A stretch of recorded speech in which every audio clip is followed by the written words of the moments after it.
Hello everyone, Pinder Productions here, and today I'm back doing Uber Eats and Deliveroo. Speaking of them, we have an order. The Choser. Actually that's pretty decent, we'll go with that.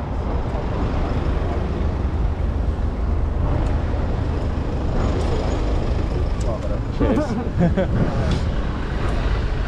So yes, as I was saying, got the Choser. It's a Friday, 5 PM. No boost on delivery until 5:30, and then I think until 8 or 8:30, and that's going to be a 1.1, which is quite frankly woeful for a Friday night. I mean, the weather's nice, but it was better last summer for boost, so that's a shame. Uber, I think, have a 1.2 or 1.3 this evening, so that should be okay, but I don't know if I'll do many orders on there. Which turning am I going for? Okay, next one. So yeah, and today I'm hoping to add to the discussion that I was having on my last video's comment section and in a stream in the chat on VO stream. So I'm going to discuss about why I chose a regular bike over an e-bike.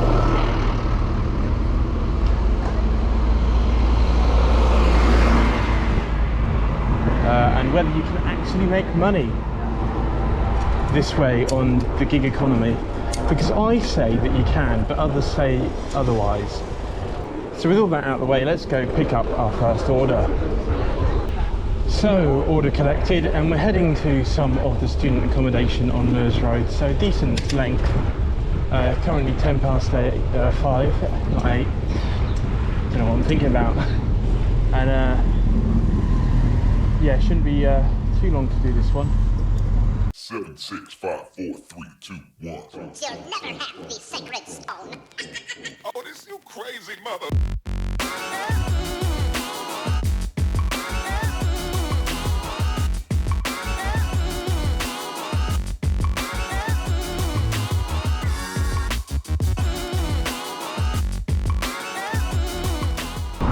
Okay, we have delivered order number 1. Riding back towards town now, and I've turned Uber on hoping that I get a Sainsbury's. It's just down the road here before we actually get to the centre of town, so I mean there's always a chance, but I haven't really been getting that many on there late in the recent times when I've come this way, so we'll see, but they're generally decent pickups, so yeah, we'll see what happens.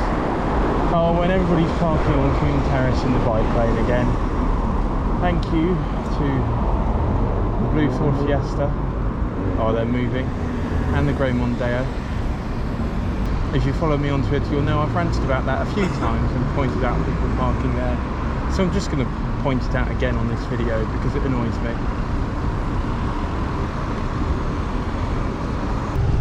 Anyway, as I said I was going to, let's talk about why I chose a regular bicycle over an e-bicycle. And it kind of starts with, I guess, one, and I know a lot of YouTubers do use e-bikes for deliveries or have used them. VO, I mentioned, I was in his stream last week, I think it was, although I'm not quite sure when this video is going out, but yeah, we were talking about it there, and then it was brought up by users in the comments of my previous video. So I kind of want to explain, because it was pointed out that I'm one of maybe a few YouTubers who do use regular bikes. We got an order coming in, and it's on Deliveroo. Carlito Burrito. Yeah, that's not too bad. 360 for that on no boost. Seems pretty normal. Anyway, as I was saying, yeah, apparently some have said I'm in the minority of YouTubers who do this on a regular bicycle, and as you may have seen from my videos, I work in Brighton, which is a city with a lot of hills. So you might be asking, why am I doing this on a regular bike if I have to go up large hills? Well, number one reason for that is the upfront sort of sunk cost of buying a e-bike is higher than that of buying a regular bike. Now I don't want to get into too much detail of how much this bike costs, but it's a Giant Escape 1 So the e-bikes I was looking at cost double the price that this bike did. So for me personally, like to double the amount of value that I spent on this and try to recoup that was not something that I personally wanted to do, in the sense that it would take effectively double the amount of time, maybe less, but we'll get on to those why it might take less in a minute. But yeah, effectively it would take more time to earn that money back. You know, I'll have to earn back double the money to pay off the cost of the vehicle, and it's not a small expense to pay off when you're only doing this job part-time. So in the sense of effectively £2,000 for a bike for a job that I'm only doing part-time, that just didn't seem like a proposition that was worth doing for myself, in the sense that I'd have to work so many more hours to pay off that debt, I would phrase it as. Anyway, let's go to Carlito Burrito and then we can pick up the next options and the next reasons why I chose a bicycle over an e-bike. Okay then, order collected, and we're heading up the hill that goes under the station. So let's get going. So you get steep at the end there, as I was talking about just a moment ago.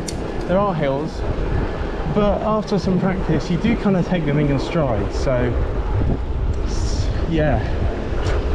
Anyway, that's I guess another point about e-bikes is they give you assistance up hills, you know, so you can do them quicker. But I do find most of the time that I don't feel going that slow up a hill. I mean, sure, I'm going slower than I would do if I had an electric motor to help me out.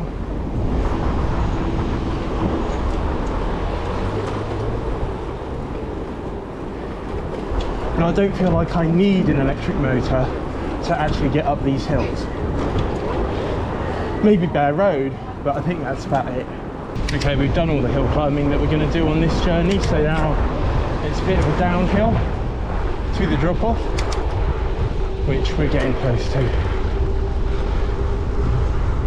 Okay then, order delivered, and I would say that took, give or take, 10 minutes, maybe 15 tops, to do a journey that's probably a mile or more, maybe 1.5 at the most. So considering it's uphill and not a shallow gradient, let's say that, for 10-15 minutes of actual riding between restaurant and destination, that's not terrible.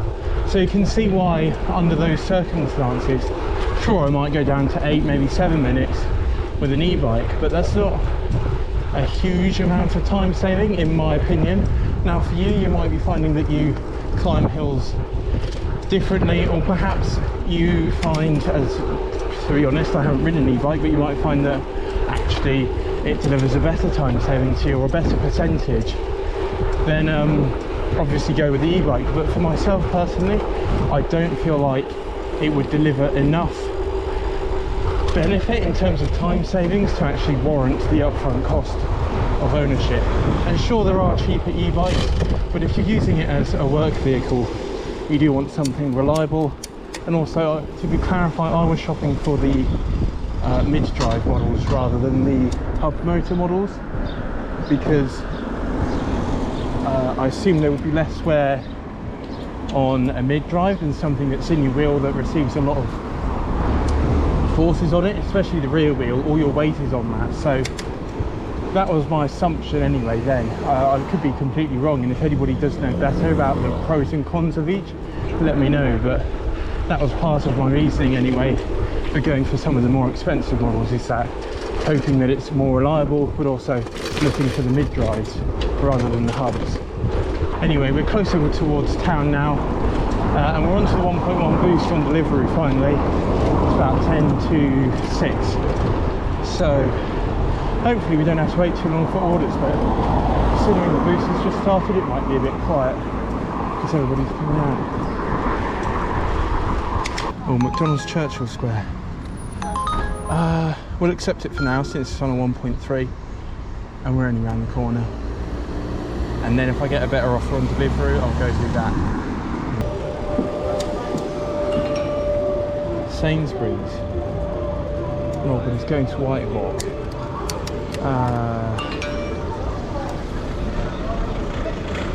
You know what? Let's do Sainsbury's. That'll be so much quicker to pick up. Even on a 1.1, I'll do that. Okay, Sainsbury's order collected. That was like a minute to pick up rather than McDonald's, which would have been 10, 15, and all on a good day. So yeah, that's a pretty good time saving there of like up to 14 minutes. So I'm weighing up the lower boost and a longer distance with a quicker pickup. Well no, the distance might have been similar versus longer pickup with bigger boost. Okay, order delivered. After an hour and 10 minutes we're on £12 in Deliveroo and nothing yet in Uber. So I cancelled that battery just cut out on the GoPro, so I swapped batteries. But I think I got across everything I was saying. £12 so far in Deliveroo, which mostly without a boost is what you would expect. Or 1.1, what you would expect. And nothing on Uber yet because I declined that McDonald's order due to the Sainsbury's one basically being quicker to complete. Now I'm going to head back towards town. We might get an order from George Street in Kemp Town, but otherwise we'll be heading back to North Street. Traffic is bad today, it's not usually like this.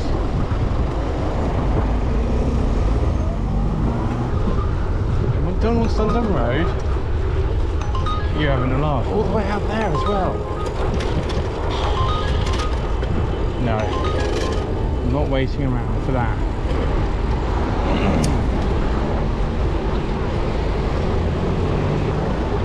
What, the pitter? Yeah, we'll give that a go. It's only short though. I don't even know if it's worth the wait time, to be honest. You know what? I'm going around in circles, but I'm going to reject that. Reject order. We'll go with that. Yeah. I don't know. £3. It's okay. But I don't know if it's worth the wait. Sometimes there can be a bit of a long wait in there, like 10-15 minutes. I'd rather not. So on North Street, gonna wait for an order here. Currently 6:20. So it's taken 10 minutes to get back here. I could have done the water pitter, but let's reject it. Let's see what happens when you reject an order. I suppose for balance, I should probably mention something that is good about e-bikes. Yes, so while I'm waiting here, it's probably a good idea to talk about something that is good for e-bikes, and that is if you are on Deliveroo. If you're only on Uber, this isn't going to apply for you. Same if you're only on Just Eat or Stuart. I don't think it applies to Just Eat or Stuart, but at least for Uber and Deliveroo comparison, if you are on Deliveroo, then you get basically a that bus is quite loud actually, but you get the opportunity to sign up for an e-bike account rather than just a bicycle account. And so effectively you can go up their hierarchy of delivery vehicles. So it goes car at the top, then mopeds and motorbikes. I don't know if they're equal or if they're differentiated, but they're at the top. Then you have, thank you, noisy bus. Oh, we have an order coming in.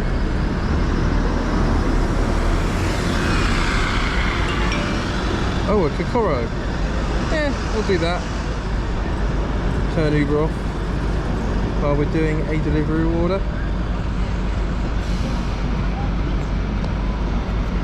But yeah, as I was saying, then it's e-bike below and then bicycle.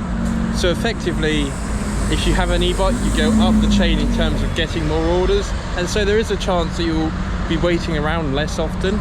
Although, judging from my experience here, I don't know if the e-bikes I see are on bicycle accounts or not, but they don't seem to get orders that much more often than I do, at least in my town. So it depends on where you are, it depends on what account you have. They might not have e-bike accounts, but if you do have an e-bike, then you can set up an e-bike account and hopefully get higher priority for orders. Okay, Courier order collected. Haven't got too far to go with this one, and might be about the same earnings as I would have got with Pinder by now, but it doesn't really matter. Hopefully you've heard my plus point for Deliveroo, or sorry, eBikes, at least if you have a Deliveroo account, and that's so you can set up an e-bike account rather than just a bicycle account.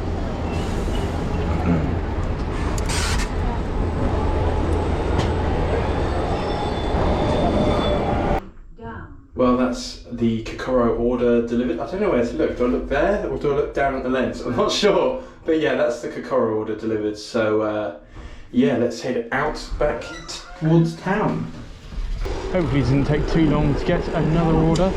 Half hoping that I get a bit of a longer journey, as I don't like all this sitting around, but then maybe it's good to get the shorter ones because I stay close to the restaurants.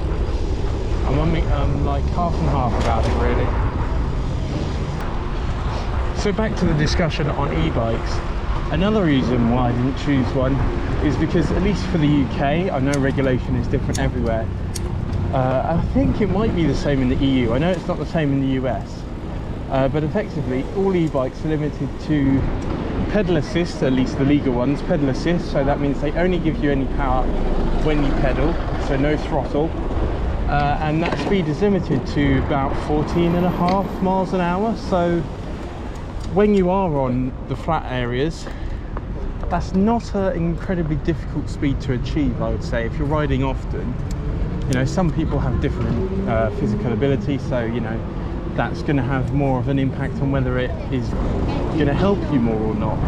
But I would argue that 14.5 isn't an incredibly high speed to achieve on the bike, and so anything beyond that, you're just left on your own pedaling or coasting, whichever you prefer to do. I've got something in my eye. 1 second. So as I was saying, you're limited to 14.5, which means on the flats you get a bit of boost on your acceleration, but once you're going, it decreases to an extent. Now up a hill in Brighton, you're going to get more assistance for longer because it's going to be harder to hit that 14.5 mile an hour speed. In fact, I probably hit that rarely going up a hill. But going downhill, which is probably half the riding, you get nothing because you're basically not pedaling because gravity takes you to 14 and beyond. So in a sense, you don't get any benefit for half the time.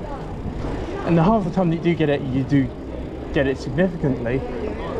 But I don't know, I just thought, hey, I'll just ride up the hills and save the £1 or £2 or whatever it is for whichever e-bike you're looking for, and just use a regular one, because I didn't want to try and have to recoup that cost.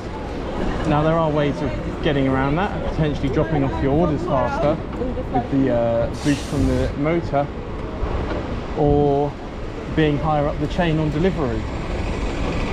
But as I say, it's not something that I personally wanted to do.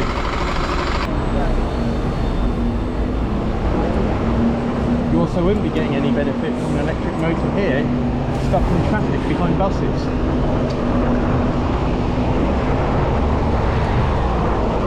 This bit you might get some help on, well no you would, but the previous bit, when you're just in traffic, that doesn't help you, you just end up at the back of the vehicle soon. So you're not really going anywhere any quicker. Okay, just had a really happy chicken order come in on Uber, so I'm going to do that for the 1.3 boost. That should be alright. You get a double. No, I don't really want to do a double. Don't know how big it's going to be. That's my emails. And I've got a Deliveroo coming in as well, Nando's. No, we'll go offline now on Nando's. And we'll do the Uber order because that's a higher boost and it shouldn't take as long as McDonald's. Chicken order collected, or vegan chicken, it's not really chicken. Going up Lewis Road, so decent journey, and it should get decent pay for it as well, considering it's a 1.3.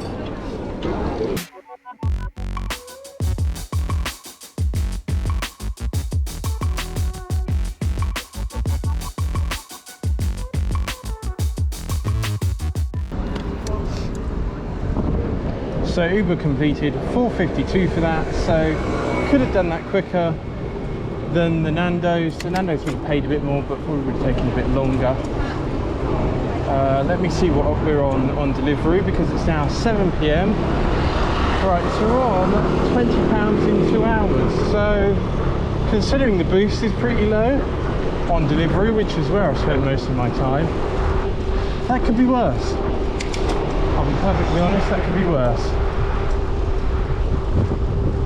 I think I've spoken about most of the things I wanted to talk about e-bikes, except for one, which is my final reason for not deciding to purchase an e-bike, and that is the potential for theft, because e-bikes, as I've discussed, are generally more expensive than regular bikes. No, I'm not doing a London road up there. And so if you're a thief looking for a bike to steal, you're going to go for one that's obviously an e-bike, because you know they're going to earn you more money or are more desirable because they're worth more. So in that sense, that's the last reason I chose not to opt for an e-bike. Perhaps I'm being a bit of a fool in that regard, but that was one of my reasons, at least at the time, is that if it does get stolen, I don't have another £2 to cough up to pay for it. Now, you can insure your bike, but it's just not something that I thought was worth the hassle of potentially replacing. Anyway, that's my topic of e-bikes covered, I think, for the most part. If you do have anything that you think I've left out or want clarifying, ask me in the comments down below, and I'll try to respond to them and answer them in the best way I can. And perhaps you have information on something that I didn't cover that I perhaps should have done, or things that I got wrong. And if you do, then let me know as well. I think 3 in a row. What we got? We got a whacker to hove. They're all right. We'll go with that. They're usually not too slow. Sometimes you can get a Wagamama going past here, but they can be hit or miss on a Friday night and a Saturday night. So we'll go with whacker. They're usually decent and usually quite attentive to you, or at least they kind of predict when you're going to arrive. So yeah, we'll go with them. And yeah, give that a go. Okay, whacker order collected. They were pretty decent speed, all in all. Roughly 5 minutes, give or take, which is pretty good on average, I'd say. Anyway, going to the drive in Hove, so let's get on with it. So the whacker order is completed. Oh, sorry, just talking to my camera.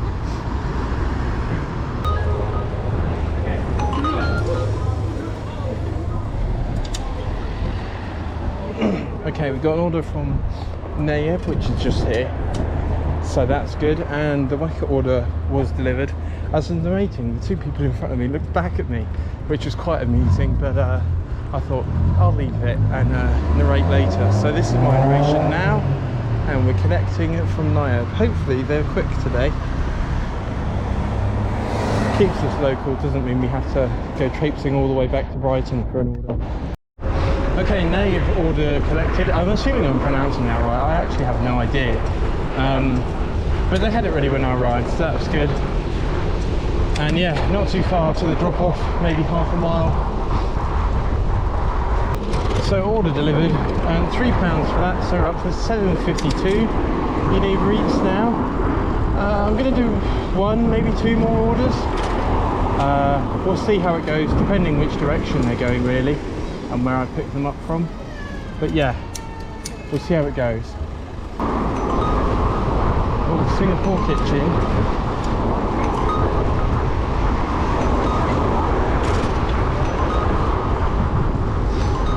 To Brighton. You know what? Yeah, we'll do that. Just mean I have to go around the block a bit. But that basically it's going to take me home. So I think that might be the last one. It also looks like Hove doesn't actually have a boost. I thought it had a 1.2 today, but it doesn't have anything. Oh well. We'll cut through George Street. Pedestrianised hours are over now. That's why there are way more vehicles parked here than there were during the day when pedestrianised hours were going, from my other video on Brighton and Hove's bike infrastructure. Okay, Singapore kitchen order collected. Now time to head towards Brighton. I think I'm going to go Old Shoreham Roadway because that seems to be the area that they are around for delivery, at least at the other end of Old Shoreham Road in Brighton. So let's go. And so I'm going to narrate the end of this video since I finished quite close to home and decided to just head back, and so I'll narrate some of the footage that I filmed on the way to the drop-off. And so to finish this video, we earned $11.88 in Uber Eats and £20.40 in Deliveroo, which is a total of £32.28 in 3 hours, so just over that £10 an hour that I like to aim for. Not as good as it used to be about a year ago on Uber Eats and Deliveroo, but still not terrible, and it does prove that you can still make money on Uber Eats and Deliveroo without an e-bike, to answer the question that was posed to me in the comments in my previous video. So anyway, that's it for this video. If you enjoyed, please go ahead and smash that like button. Leave any comments or questions you have in the description below, or anything you think that I got wrong in my explanation of why I didn't choose an e-bike. Subscribe if you want to see more about Uber Eats, Deliveroo and the gig economy, and I will see you next time. Bye.